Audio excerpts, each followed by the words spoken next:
5 minutos, después de eso mirar al paciente las siguientes 2 o 3 horas para ver si hay alguna reacción. La amistatina no se absorbe, bueno, se los digo, la anfotericina se une a proteínas y se distribuye por todo el organismo menos en el líquido cefalorraquídeo. Por eso van a ver que para micosis sistémica, donde hay afección del sistema nervioso central, casi siempre la anfotericina se coloca asociada con otro medicamento. El metabolismo, por supuesto, la anfotericina, la amistatina no tiene, y se desconoce el de la anfotericina, y se elimina la amistatina en la materia fecal, el que se ha tomado en solución. La anfotericina se elimina por el riñón. Como pueden darse cuenta, la ficha farmacológica realmente que nos interesaría y tener en cuenta es la de la anfotericina, pero su comportamiento es de mucha distribución tisular, poco en el sistema nervioso central, y se desconoce la manera como se metaboliza.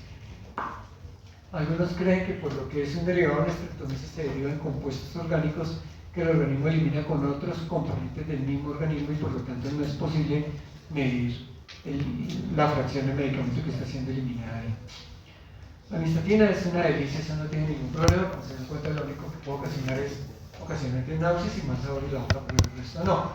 La anfotericina, recuerden lo que les acabo de decir, tiene un protocolo. Yo coloco el medicamento, tengo que tener al paciente, si es ambulatorio, solo viene para la postura del medicamento, 2 o 3 horas, o si no se queda hospitalizado por esto, por la fiebre y los escalofríos, que es una reacción que va acompañando a la administración. Eso se llama un síndrome pseudofebril, se llama síndrome pseudofebril, porque se relaciona con una inflamación aguda, fiebre y escalofríos. Puede afectar el riñón y entonces aumenta los derivados de nitrógeno.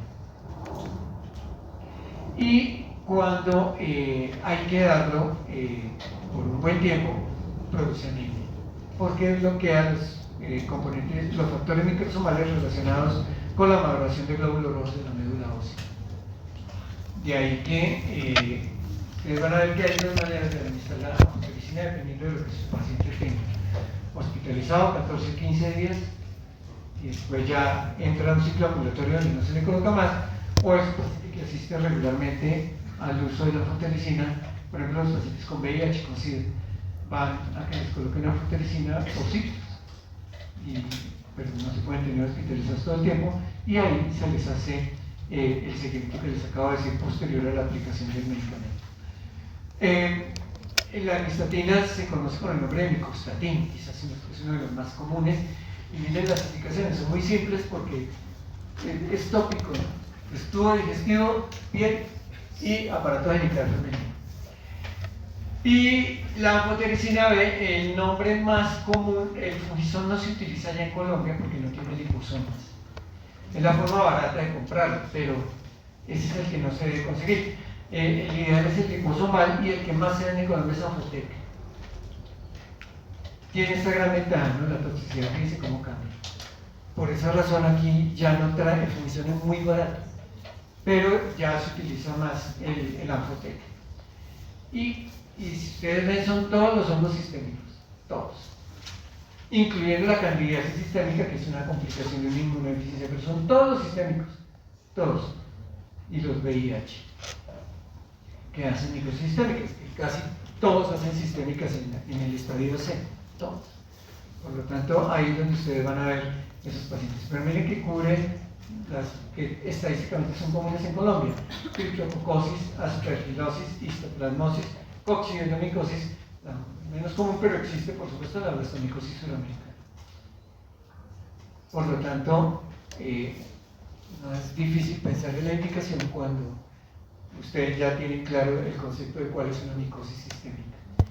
Y no olviden que en candidiasis tiene que ser o sistémica o peritoneal. Es muy específica en esa tipificación. Bien.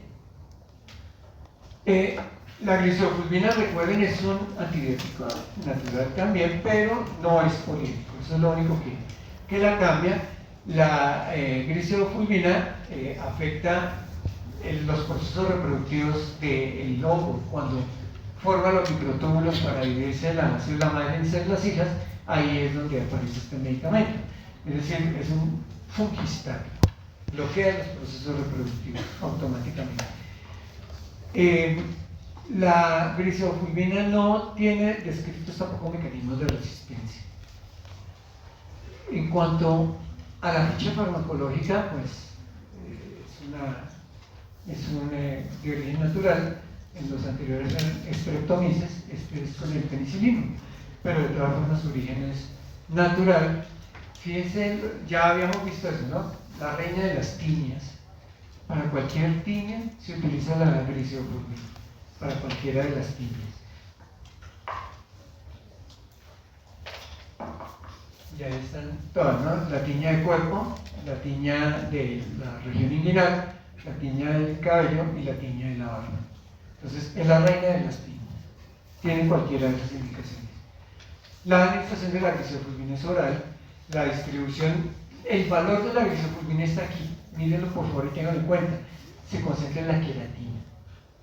Entonces, es muy exitosa, por eso en todas estas tiñas crecen donde hay folículos pilosos, donde está saliendo pelo, y se une a la queratina. Ese es el gran valor de este medicamento. Concentra en las uñas y por supuesto en todas las capas de la piel. De ahí que pues queda clara por qué su indicación es exclusivamente para eso, en el caso de la glicofulvina. Como concentra en piel, tiene la tendencia a eliminarse con las capas de la piel muertas, en la medida que van cayendo las capas de la piel. Sin embargo, se absorbe y hace circulación, y por eso el metabolismo es hepático. De ahí que ustedes están viendo la última parte del perrito que dice que es teratogénico en animales, porque sí se absorbe. Una cosa es que su mayor concentración sea en piel, uñas y pelos. Pasa por todo el organismo, tiene metabolismo hepático y por supuesto la excreción. Fíjense ustedes que además del riñón, que es la más importante, se hace por la piel, por la bandera vital y por el sudor, que son los sitios donde más concentra. Pero por supuesto la excreción renal es la más importante de todas. Y cuando ya estén pensando en evaluaciones, acuérdense solamente eso que les acabo de decir. La glicofulvina es la reina de las tiñas. Donde pongan la tiña, piensen en glicofulvina. Hay más medicamentos, pero digamos que este es el de mayor uso. Por absorberse, ojo, miren, toca calcular muy bien la dosis, pero por absorberse, miren la cantidad de efectos secundarios que le aparecen. Sobre todo estos del sistema nervioso, ¿no? El insomnio, confusión, estados psicóticos, alteraciones leves de la sensibilidad, altera las enzimas hepáticas, puede producir hepatitis. No es un medicamento de que machera, coloque glicofulvina y no va a pasar nada, no. Si calculan mal la dosis, su paciente con toda seguridad se va a quejar. A estos pacientes hay que pedirles que no se asoleen mientras estén utilizando el medicamento. Es fotosensible, igual que las sulfas y igual que las tetraciclinas, idéntico. Por lo menos váyanse acordando de medicamentos de esa manera. Los reyes de la fotosensibilidad son las sulfas, las tetraciclinas y este. Y por esa razón al paciente aumente el uso de bloqueadores y lo mejor no se asolee. Quédese tranquilo en la casa mientras está tomando el medicamento. Y esta glicofulvina, si el paciente no hace caso, le pueden aparecer lesiones como las del lupus eritematoso localizado en piel, lupus discoide, o puede aparecer exantema parecido al exantema de las alas de mariposa. Como pueden ver, es un medicamento riesgoso. Tiene su tinte de riesgo. Bueno para unas cosas, pero tienen que tener en cuenta eso. Puede concentrar en el útero, por eso no se puede ver en mujeres embarazadas. Y pacientes con falla hepática, pues no se puede bajo ninguna circunstancia. Es bien tóxico, solo si uno calcula mal la dosis. El nombre más común es grisovino. Y ahí está que estaríamos entre las dermatofitosis y las tiñas. Todas son del mismo sitio, la dermis. Pero por supuesto cambia ese germen, ¿no?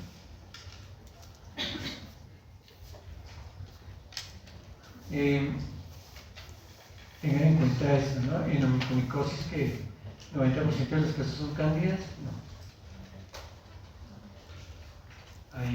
Hay que pensar en otros medicamentos.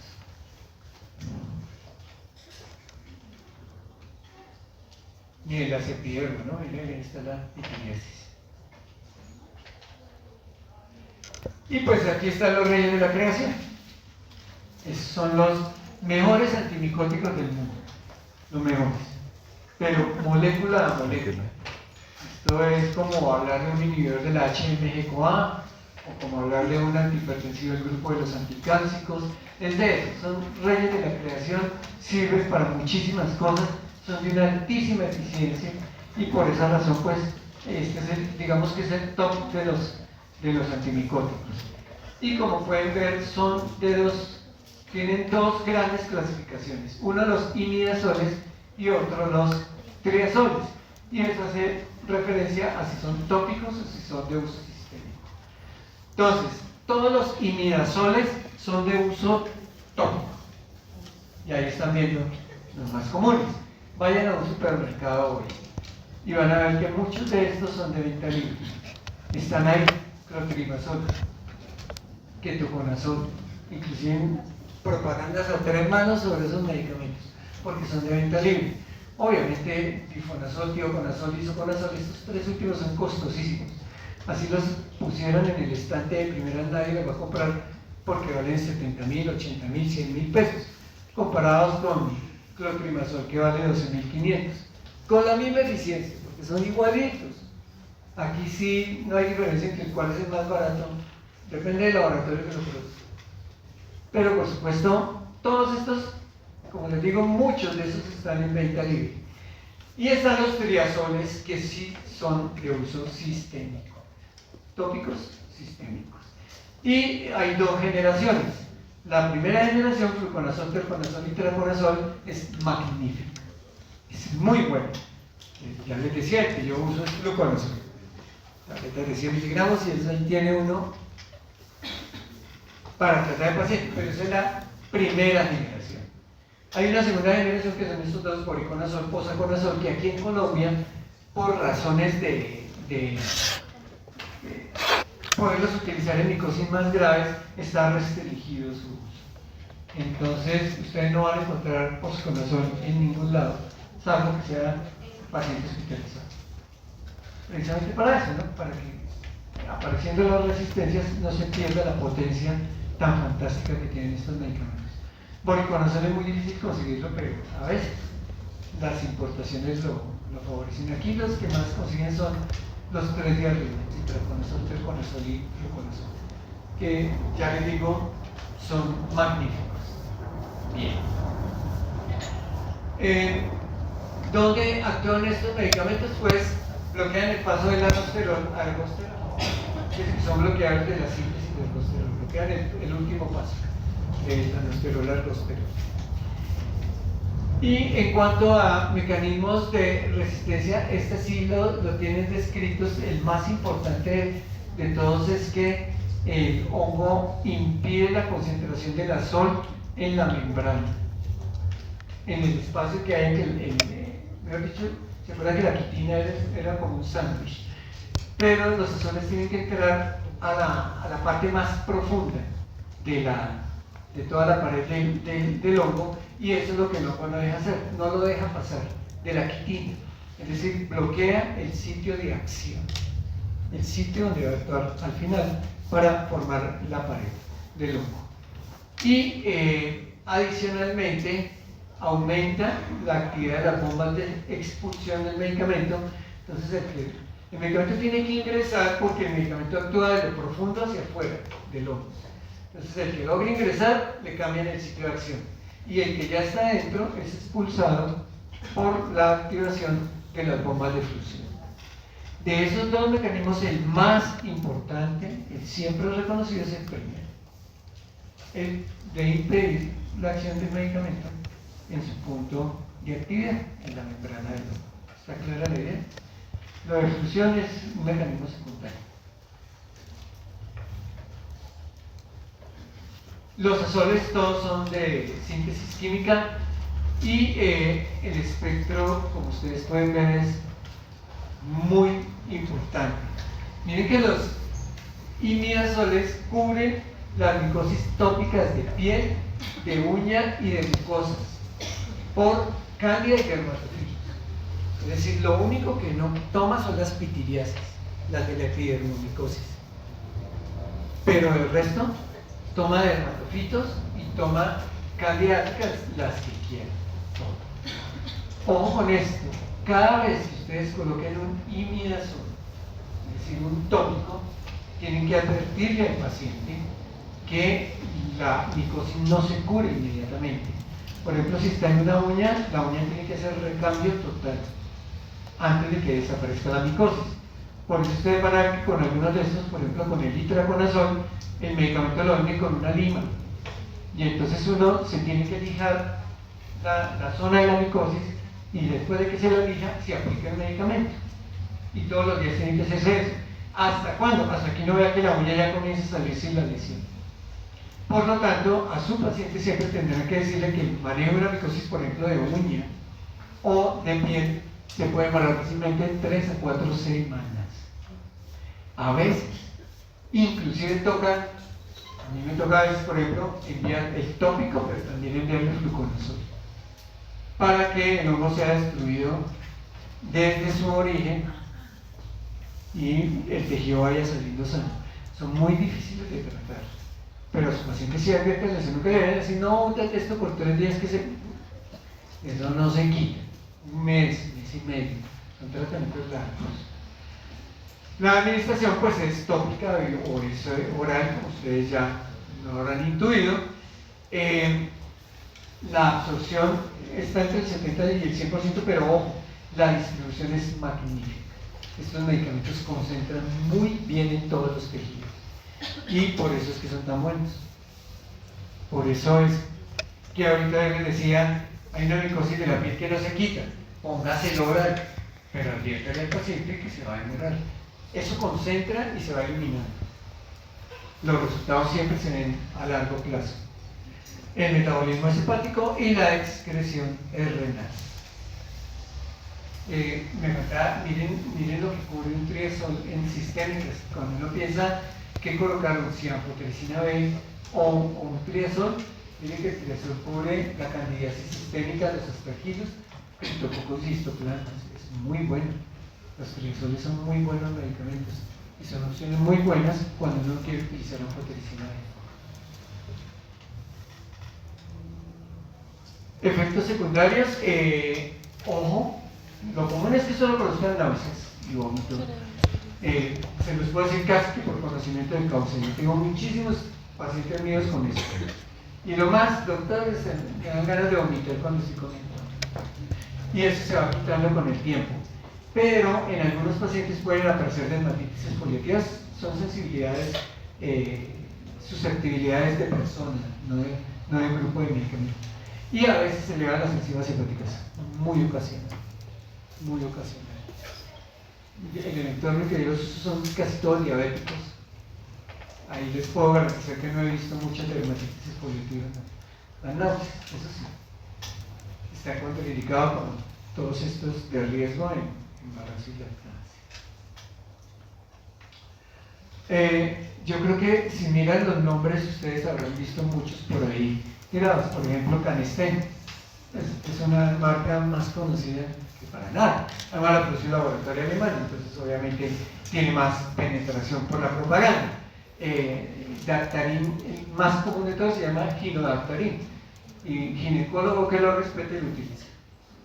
Por eso se llama así, Ginodactarin. Entonces ahí hay unos nombres, ¿no? Y Icaden es buenísimo, pero es un poquito caro. Y el más caro de todos aquí es el Trocin. Ahí están viendo la micosis. Recuerden, la uña hay que lijarla bien y después aplicar el medicamento. Desde el origen de la uña para allá, para abajo. Y advertir al paciente que solo deje de usarlo cuando ya vea salir uñas sanas, cuando desde la parte de la unión de la piel con la uña ya se vea el tejido sano que comienza a salir. El éxito a veces es saber usar la lija y quitarle todo lo que se pueda a la uña. Bien, estos son los imidazoles, entonces candidiasis de piel y mucosa, dermatofitosis y micosis de las uñas. Yo creo que son súper exitosos en la micosis de las uñas, súper exitosos. Bien, y aquí están los triazoles, pues el más común si ustedes van y buscan en una droguería por algo, pregunte por Diflucan y es el más común de todos. Los otros existen aquí en Colombia, tal vez el único que no se consigue es el Tenaclifeno. Pero los otros, posaconazol cuando lo traigan. Y ahí están las indicaciones que ya las habíamos visto, ¿no? Fugistat se consigue aquí muchos por atrás. Y el más común de todos, pues Diflucan.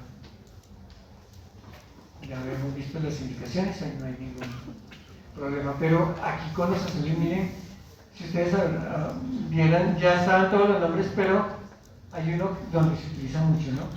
Cryptococcus meningi, para pacientes con VIH-Sida. Cryptococcus meningi, que aquí en Colombia es muy común, la Cryptococcus meningi por VIH.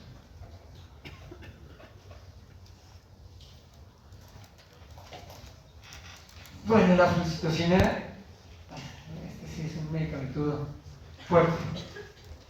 El mecanismo de acción es bloquear la síntesis de DNA. Ojo, la fluoxetosina es un profármaco que debe ingresar al hongo y el hongo debe metabolizarlo. Cuando el hongo metaboliza la fluoxetosina, ojo, lo convierte en fluoracil. El fluoracil es un medicamento para el cáncer. Pero en este caso, digamos que, pero bueno, el cáncer es 5-fluoracilo. El fluoracilo aquí aparece porque el hongo lo metaboliza. Entonces el hongo, la fluoxetosina ingresa dentro del hongo, el hongo toma la fluoxetosina y la vuelve fluoracilo. Y lo que destruye el DNA del hongo es el fluoracilo, no es la fluoxetosina. ¿Sí quedó claro el cuento, no? La razón por la cual les insisto mucho en eso es porque el mecanismo de resistencia más importante contra la fluoxetosina que lo desarrolla luego es impedir que la fluoxetosina se vuelva fluoracilo, que es ahí precisamente. Es decir, bloquea todas las enzimas que convierten a la fluoxetosina en fluoracilo. Y al bloquearlas, el medicamento deja de actuar inmediatamente. Por eso tengan en cuenta el mecanismo de acción y de una vez tienen claro el mecanismo de resistencia. Y el otro es que el hongo impide el ingreso del medicamento al interior de la célula. Entonces tiene dos. Uno dificulta el ingreso, eso lo hace a través de unos poros, pero el hongo modifica el tamaño de los poros, entonces el medicamento ya no puede ingresar. El que logra ingresar le bloquea la enzima y ya apareció la resistencia. Dos posibilidades para esa resistencia.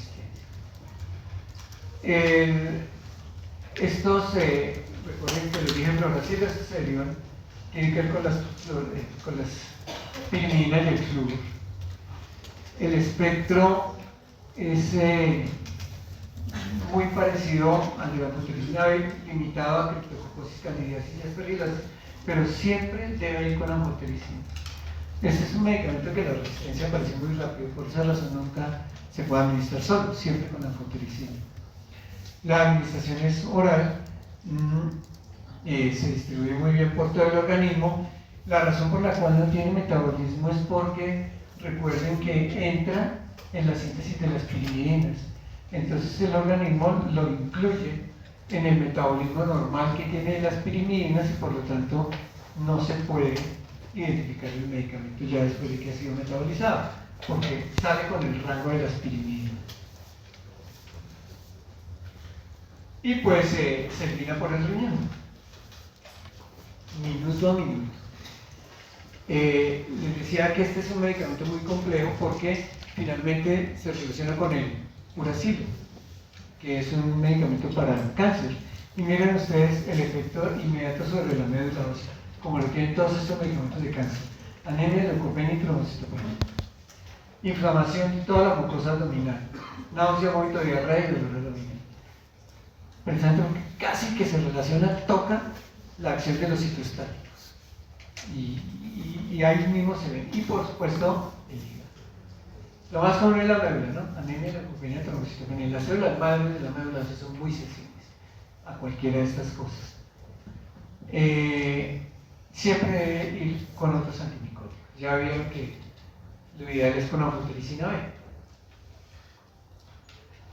Aquí Colombia se llama Ampavón, ahí como lo están viendo. Nunca debe utilizarse como monoterapia. Ya la tiene clara, precisamente por la resistencia. Y quedan, bueno, no quedan dos. Estas son las equinocandinas, carfofungina, micafungina. Son medicamentos muy buenos que su mecanismo de acción suele ser en la fabricación de los peptidoglucanos.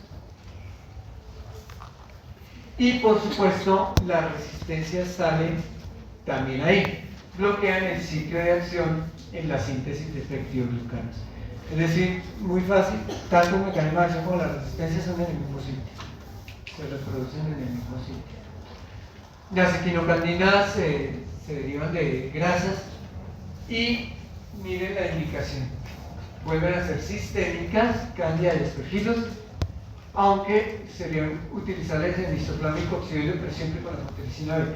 Entonces acá es candidiasis y aspergilosis, micosis sistémicas. El punto de las equinocandinas es que solo se pueden administrar por infusión endovenosa, igual que la anfotericina B.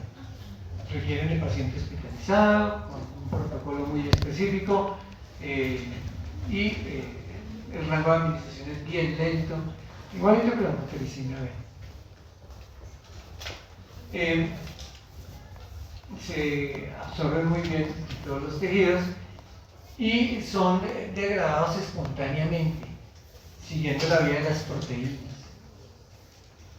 que es una ventaja cuando uno tiene pacientes con problemas hepáticos, como van a ver ustedes que lo tienen muchos de estos pacientes con micosis sistémicas.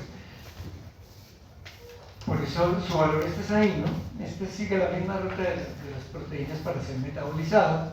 La excreción es como resto de nitrógeno por el riñón. Sin embargo, la limitación estaría en la indicación, no solamente cándida y aspergilos, si se va a utilizar de manera primaria. Las equinocandinas, como ustedes pueden ver, son muy bien toleradas, a veces dan exantemas, pero son muy bien toleradas. El punto es que su indicación es muy específica y tiene que ser con paciente hospitalizado. Y es lo único.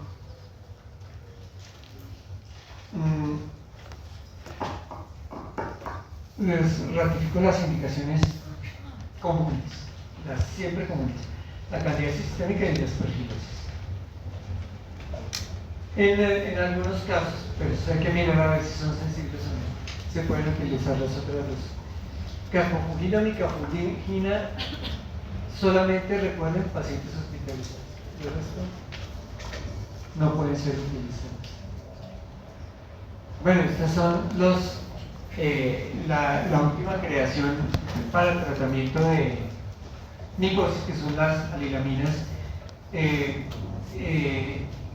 Salieron como la mejor indicación para micosis cuando había fracasado otros tratamientos, y esa fue la idea que se vendió. Y durante algún tiempo, son los antibióticos más recientes, durante algún tiempo fueron utilizados precisamente porque ya decía uno, bueno, podemos utilizar otra cosa dadas las resistencias, pero con el tiempo fueron perdiendo su poder y fueron apareciendo las resistencias, por lo menos en las sistémicas, y entonces otra vez tocó volver a lo clásico, que son los azoles, que han resultado los mejores todo el tiempo. Bloquean el ergosterol directamente en la membrana del hongo y no tienen resistencia. Como les digo, son los más recientes de todos. Entonces digamos que todavía no tienen descritos mecanismos de resistencia, por lo menos los tópicos será muy difícil que la hagan, los sistémicos depende de su uso o de su abuso.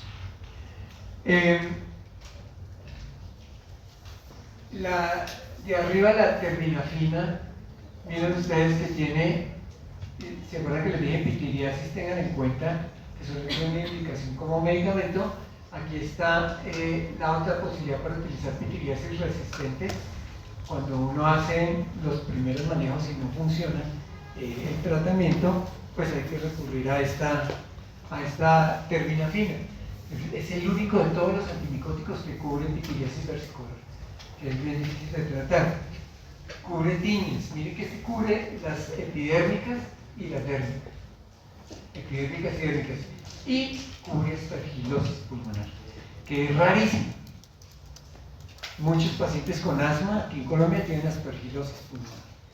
Les trata uno la aspergilosis y se les quita el asma. Por esa razón, siempre hay que pensar, porque tiene una indicación muy precisa, que es esa aspergilosis pulmonar. Y miren que la naftifina, que es tópica, sirve para lo mismo, tiñas y pitiriasis. Es decir, coge los epidermofitos y los dermatofitos, ambos. Tiña y pitiriasis, pero no cándida.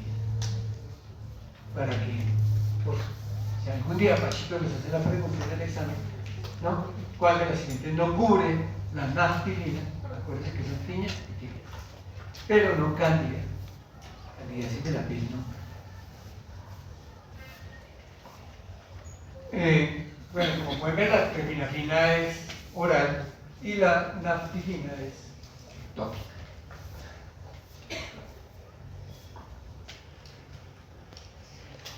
La absorción es muy buena, se concentra en pelos y uñas, por esa razón las pitiriasis y las tiñas, ¿no?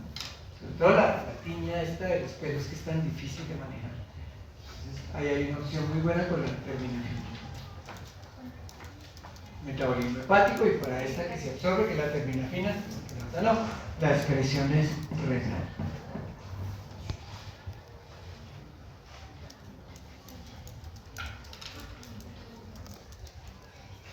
Como se pueden dar cuenta, grave la hepatotoxicidad. De resto, esto del empeoramiento de la psoriasis es si uno hace mal el diagnóstico y confunde una psoriasis con una micosis de la piel. Pues la enfermedad se va a encargar de aclararle que hubo un error diagnóstico. Y pues, por supuesto, para eso uno tiene todas las formas de hacer el diagnóstico antes de iniciar el tratamiento. Estoy casi seguro que ustedes lo van a ver en todas partes, en supermercados. Ustedes, la misil es muy común. El Dexoeril solamente con fórmula, pero la misil sí es muy común. Y ahí están de nuevo las indicaciones de esos dos medicamentos. Bueno, ¿alguna pregunta? Me preguntaron ahorita que si Pacho había cambiado la fecha del examen y no me dijo nada. ¿No es cierto? Y a mí no me ha hecho nada. Dice que el examen es el 3 de junio, pero ya les digo, si él cambia la opinión, el examen ya está listo. Por lo tanto, yo ya no estoy estresado por ese lado. Nos vemos, si Dios nos la regala, el semestre.